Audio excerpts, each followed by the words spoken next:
Gordon was resting in the siding. Sometimes he thought, "It's really tiring to be such a large and splendid engine. One does have to keep up appearances so."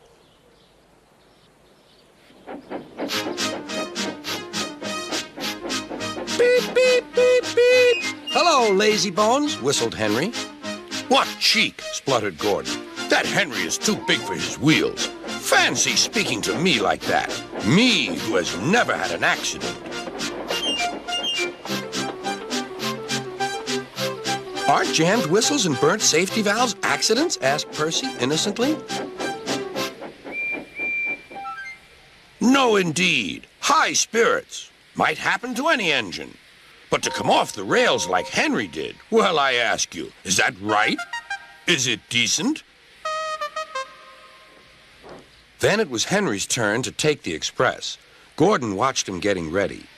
"Be careful, Henry. You're not pulling the flying kipper now. Mind you keep on the rails today."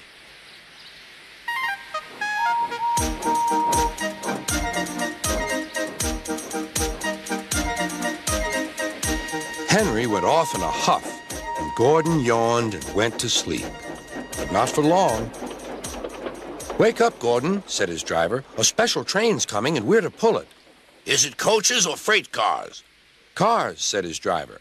"Cars," said Gordon.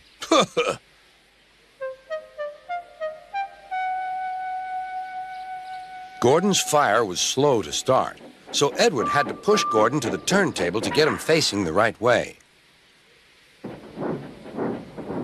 "I won't go! I won't go!" grumbled Gordon.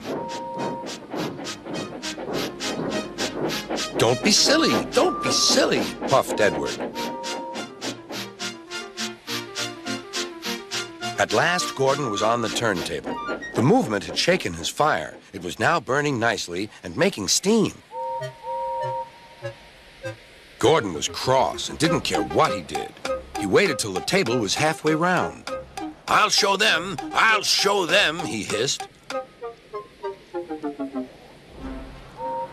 He moved slowly forward to jam the table, but he couldn't stop himself and slithered into a ditch. "Whoosh!" he hissed. "Get me out! Get me out!" "Not a hope," said his driver and fireman. "You're stuck, you silly great engine. Don't you understand that?" They telephoned Sir Topham Hatt. "So Gordon didn't want to take the special train and ran into a ditch?"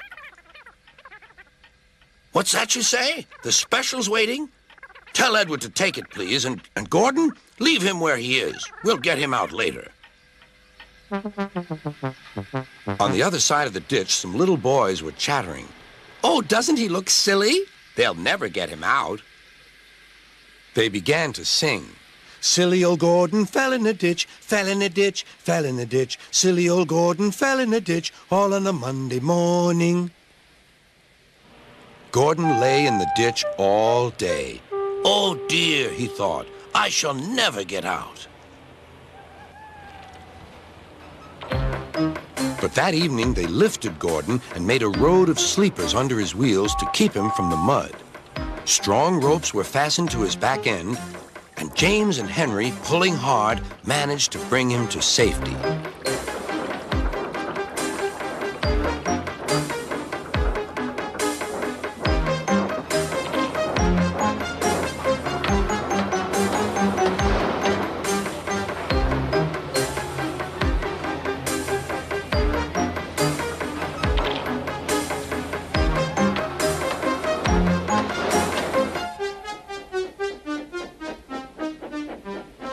Late that night, Gordon crawled home, a sadder and wiser engine.